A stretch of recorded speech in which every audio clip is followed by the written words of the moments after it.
आकाशवाणी गोरखपुर से प्रादेशिक समाचार।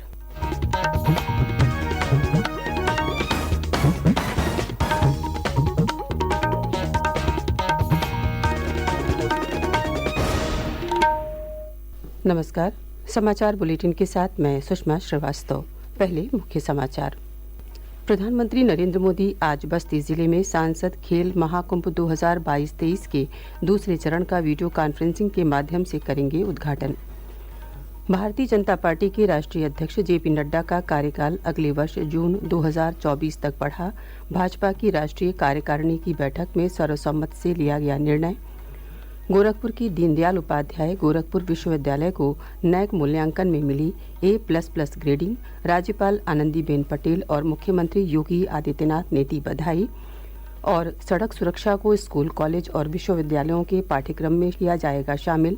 उच्च शिक्षा मंत्री योगेंद्र उपाध्याय की अध्यक्षता में हुई बैठक में लिया गया निर्णय।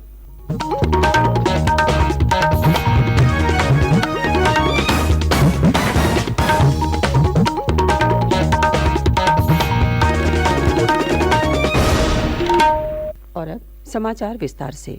प्रधानमंत्री नरेंद्र मोदी आज बस्ती जिले में आयोजित होने वाले सांसद खेल महाकुंभ 2022-23 के दूसरे चरण का वीडियो कॉन्फ्रेंसिंग के जरिए उद्घाटन करेंगे। इस अवसर पर मुख्यमंत्री योगी आदित्यनाथ मुख्य अतिथि के रूप में उपस्थित रहेंगे। खेल महाकुंभ में इंडोर और आउटडोर दोनों खेलों की विविध प्रतियोगिताओं का आयोजन किया जाएगा। इस महाकुंभ के दौरान कुश्ती, kabaddi, kho kho, basketball, football, hockey, शतरंज, बैडमिंटन और टेबल टेनिस के साथ साथ निबंध लेखन, चित्रकला, रंगोली बनाने की प्रतियोगिताएं आयोजित की जाएंगी। बस्ती में सांसद खेल महाकुंभ का आयोजन 2021 से किया जा रहा है। इसका आयोजन 2 चरणों में किया जा रहा है।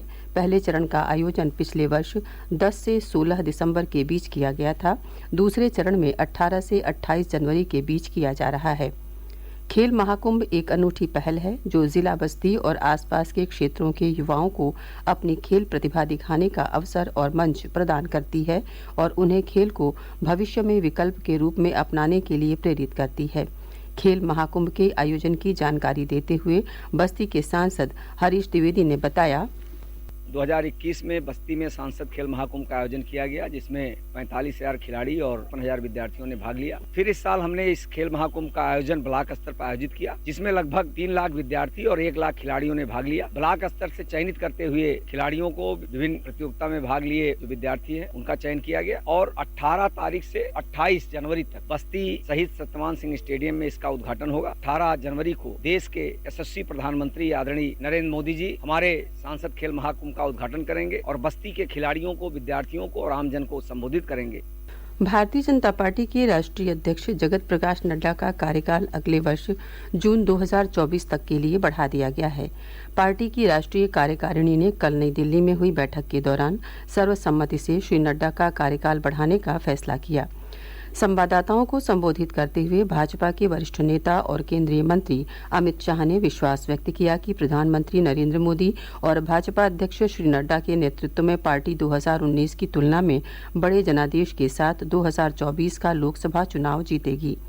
उन्होंने कोविड के दौरान लोगों की सेवा के लिए श्री नड्डा के नेतृत्व की सराहना की। श्री शाह ने कहा कि भाजपा ने श्री नड्डा के नेतृत्व में कई राज्यसभा चुनावों में जीत हासिल की। शंघाई सहयोग संगठन देशों के समन्वयकों का 4 दिवसीय अंतर्राष्ट्रीय सम्मेलन कल से काशी में शुरू हो गया है। 17 से 20 जनवरी तक चलने वाले इस सम्मेलन में भाग लेने के लिए रूस, कजाकिस्तान, किर्गिस्तान, उज्बेकिस्तान और तजाकिस्तान के समन्वयकों के नेतृत्व में 30 सदस्यीय दल एक दिन पूर्व वाराणसी पहुंचा था।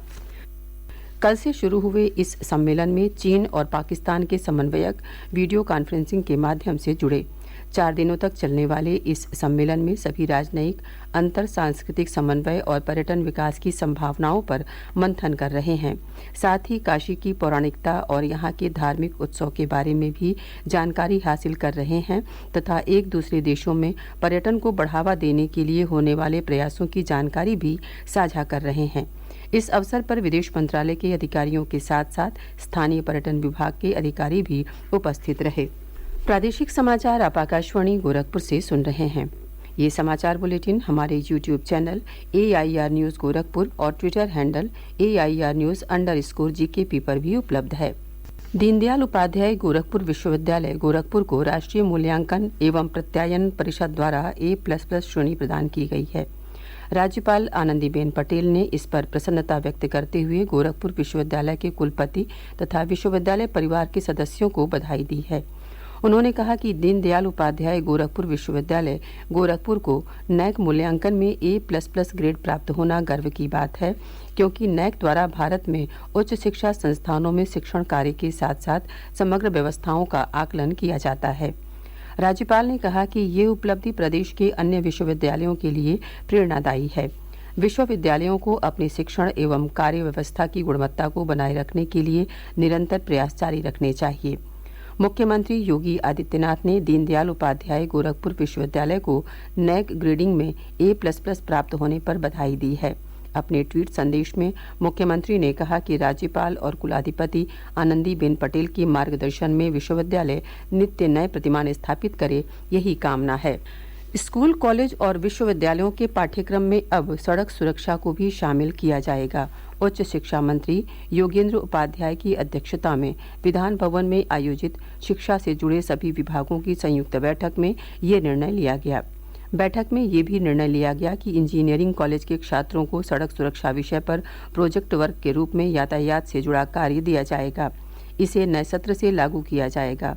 उच्च शिक्षा मंत्री ने कहा कि प्राइमरी और माध्यमिक स्तर के शैक्षिक संस्थानों में पाठ्यक्रम स्तर पर या नैतिक शिक्षा की किताबों में सड़क सुरक्षा से संबंधित अध्याय शामिल किए जाएंगे। उन्होंने 21 जनवरी को आयोजित होने वाले कार्यक्रम रन फॉर G20 में भी सड़क सुरक्षा के विषय को शामिल करने के संबंध में अधिकारियों को निर्देश दिए हैं। वाराणसी में कल बैलून महोत्सव और नाव प्रतियोगिता का शुभारंभ हुआ। दशाश्वमेध घाट पर प्रतियोगिता का शुभारंभ स्थानीय विधायक नीलकंठ तिवारी ने किया। वाराणसी के मंडलायुक्त कौशल राज शर्मा ने बताया कि काशी में पर्यटन को एक नया आयाम देते हुए नाव प्रतियोगिता और बैलून महोत्सव की शुरुआत की गई है। इसके तहत शंघाई देशों से आए प्रतिनिधियों को इसमें भ्रमण कराकर उनको काशी की पर्यटन संस्कृति की जानकारी दी जाएगी।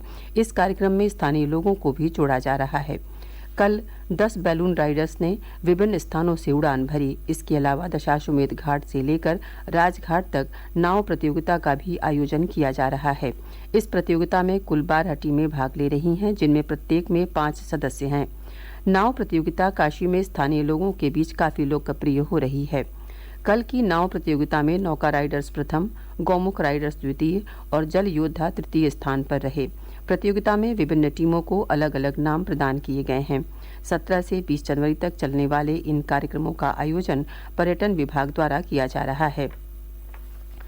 प्रदेश सरकार ने राज्य सड़क निधि योजना के अंतर्गत आजमगढ़ मंडल के विभिन्न जनपदों में सड़क निर्माण के लिए 16 करोड़ रुपए से अधिक की धनराशि अवमुक्त की है।